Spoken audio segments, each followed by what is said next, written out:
Hey, what's up? It's another 95X Live on Instagram. It's Dixon getting ready to chat with Dayglow. You know the single, Can I Call You Tonight?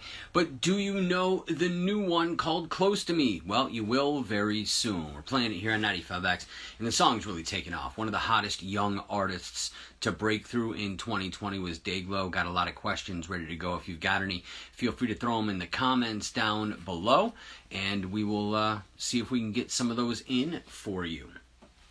Once again, thanks for joining me tonight as we're preparing to chat with Dayglow, and can't wait to catch up. Haven't had a chance to interact with him yet, although he did play our Binge This Fest back in September alongside All Time Low, and I don't know how, but they found me and a whole host of others. And yeah, you know, we're probably most likely going to do more stuff along the lines of Binge This Fest so that we can give more great young artists like Dayglow a platform to come out and perform upon. So we're just waiting for Dayglow to jump in here, and we'll add him, and off we will go. Hopefully you're all doing well, and I'm looking forward to chatting with Dayglow here. So once again, we're going to chat here with Dayglow coming up in just a second. I'm going to add him in right now, and we'll get going. And there we go. We're live. Hey. How are you today, sir? I'm doing good. How are you? Good. Ladies and gentlemen, this is Dayglow, or you can call him by his given name, which is Sloan. How are you today, sir? I'm doing really good. How are you? Good. First and foremost, I want to say thank you for taking the time to do this today. Really appreciate it. And second of all, I want to say congratulations on all the success you had in 2020 with Can I Call You Tonight, one of my favorite songs of last year, and kudos to you on the success of that. Wow. Thanks, man. Yeah, it's been crazy. Now, you've got a new single out, which is called Close to Me, which we just started playing here on 95X. I adore the song.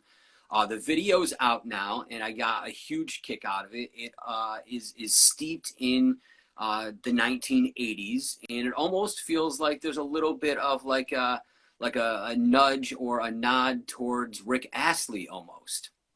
A little bit, yeah. Getting Rick rolled. There you go. I dig it. I like it a lot. Is there a plan for another release to follow up Fuzzybrain in the not so distant future? Yes. Yeah, I've been working on my record. I'm actually in my studio right now. But I'm very close to being done, and definitely sometime this year it'll be out to share. Very cool. Well, one of my favorite things about you is that you are not only the artist, you're the producer. And I love acts that do that because it gives you the ability to kind of touch everything along the way in sort of, you know, impart different things from different sides. And I think that's what makes a lot of artists like yourself so special.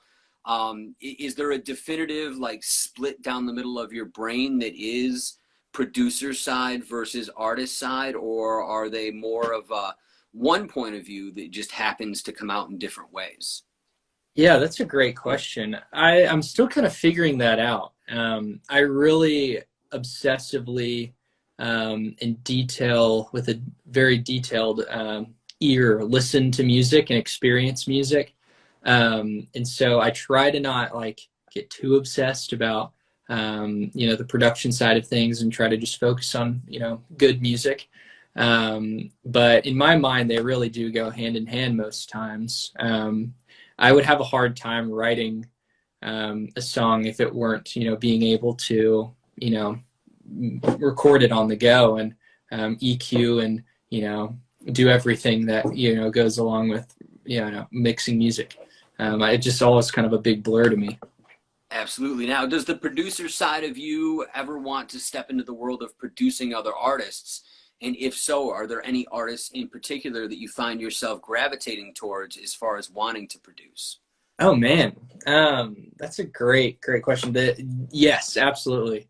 My dream really honestly is to kind of have like, you know, a sort of record label type situation based in Austin, and just have a studio here, and just work with, you know, local Austin artists that I like what they're doing. So yeah, no one really necessarily comes immediately to mind on who I'd want to work with, but I'm definitely really excited for the opportunity in the future to work with other artists. Absolutely, because I could see you definitely stepping into a space similar to Marshmello or Black Bear or even Benny Blanco, where you're a featured artist on a lot of the things that you're also producing, because I think you have that ear to add those little elements that not only let your artistry but your production shine. Well, thank you. Very cool, man. Now, I got to ask, because I had a couple of listeners hit me up today. They wanted to know what was in your omelet this morning. And I do have a follow-up question to this, so there is a point to it. Yeah. This morning, I put some bell pepper in there. I have like this pre-packaged pico de gallo that I get at my local HEB, which is like, you know, the Texas version of a Walmart, I guess. So everything that comes in pico de gallo, some spinach and cheese. And that was my breakfast. Very cool. Now, the reason I asked that is because I went and looked at that post on Instagram. Sure. And I saw the amount of likes and the fact that there were, like, at that time, I think there were 600 comments on it. Yeah. Being a young guy and, you know, just kind of cutting your teeth on the higher levels of the industry, how odd is it to you to have that sort of attention on what is a very mundane detail of your day? Yeah. There's a lot. I mean, I make those posts kind of just as like a joke, you know. It's just like, I don't know, just being funny, because social media is just so weird. It's just so strange. And like, I personally, with my career, I owe everything to it, but at the same time, I'm like, this is just weird. Right. So I like to have little posts like that. There's like, I don't know, just being funny, but it's weird. Yeah. It's really strange that, it reaches that caliber. And, yeah, I don't know. The internet is just, I don't get it. I don't get how it exists. It's crazy. Very much so. Very much so. Now, for me, I first started becoming a Dayglow fan when I played Nicknames on my specialty show, I think right around the beginning of 2019. Yeah. And I knew then that there was something special here. It reminded me so much of, and I don't mean this to come off in a negative way towards the artist I'm going to mention, but like there's a distinct Beck quality to it, but there isn't that Beckness that is kind of off-putting at times with records like Sea Change or, sure, you know what I mean? Like I just, when I think Beck, I think of like well-produced, pop-oriented alternative music. And there are some similarities for me with the vocal approach as well. And I know you're a huge Kevin Parker fan, and the Tame Impala influence is front and center, and I adore that. And especially the way that you change what is Tame Impala to a more palatable sort of pop sensibility. Yeah. And it's great to see a young artist take influence like that and truly make it their own. I've also seen you mention Michael Jackson in the past as an influence, but a couple of the things that I really hear in there, and I don't even know if it's an intentional thing or maybe it's just bled in from all the years of being exposed to it, but for me, there's a very distinct Prince vibe, more so in the writing than the sound of things. Yeah, sure. And I grew up on Prince, so I absolutely adore that stuff. But I also, in some ways, get almost like an early Ben Harper vibe, where there's an authenticity and honesty. And I think part of that lies within your upbringing, coming up in a small town outside of Fort Worth, Texas, where, you know, I mean, I live in a rural area here in upstate New York. I get it, man. Like, there isn't a whole lot of culture or stuff to go out and experience. So for me, it's great to see somebody who didn't grow up in a burgeoning music scene have such a pinpoint point of view and have it hit right on the head. Wow. Thank you. Yeah. I've never been compared to Prince, so that's not something you can complain about. That's awesome. I think you know, in the moment growing up, and of course I was still just a kid, and I mean, still, I'm only 21, so it's not like I'm like, you know, the wise old man or something, but I really look, and I'm so thankful that I didn't grow up in a flourishing scene, and I had something like the internet to discover all these bands, because nobody around me was like influencing me, saying like, oh, this is what's cool and this is what we all listen to. Like, you can definitely like people in LA, there's just like an LA sound, you know, and like in New York, it's the same way. And like, that's awesome to be a part of a community like that. But for me, I just kind of looked and took what I liked, and it just made it a lot more personal, forming my taste. And it's not like I have like, you know, the most unique, exquisite taste or something, but I loved, now looking back, just being in my own community and not being like all music, you know, I'm just around like people, and yeah, but music is my obsession. So absolutely, I think that's a true fact for most of us, or at least the people that are watching this.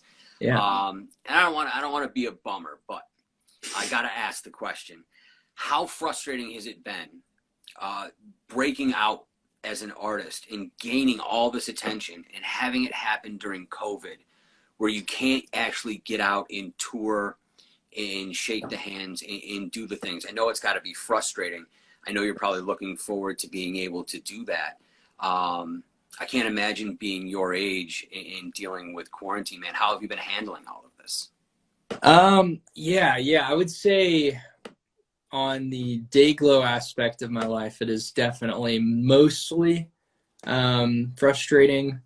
I really would love to meet everyone and play shows. You know, that's kind of what it's all about, you know. So on that side of it, it's really frustrating because I would have been touring all year. But then I'm also really thankful, one, to have all this time to mix my record, which I wouldn't have been able to do. I'm sure I was telling myself I'd have time, but there's just no way I could have finished it because I wouldn't have been home at all.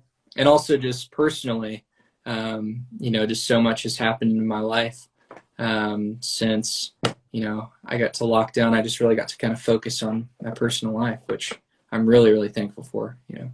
Absolutely. I say all the time that, like, I think that as frustrated as we all were with 2020 and the quarantining and things being shut down, is that people like yourself, true artists, were now given the time to sit home and woodshed and really work on their craft and hone things and stockpile for the future.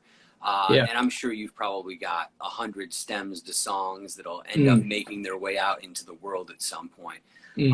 But you know, I just have to say again, congratulations. The amount of success you attained in 2020, given the circumstances where you weren't able to tour and do the promo stuff, and to do it from home essentially, is to me a huge victory. And I think it says a lot about you, your work ethic, and your devotion to your fan base. Well, thank you. Yeah, that means a lot to me. Very cool. Well, Sloan, once again, I appreciate you taking the time to talk to me and our listeners and your fans today. The new single is called Close to Me. It's available everywhere music is available. The video is awesome. I encourage everybody to go and watch that. And stay tuned because there is new music coming from Dayglow in 2021. You heard it here. Mm-hmm. Awesome, man. Thank you again for the time today, and we wish you nothing but continued success. Yeah, of course. Thanks for having me. It's nice to talk. Awesome. Take care. Bye.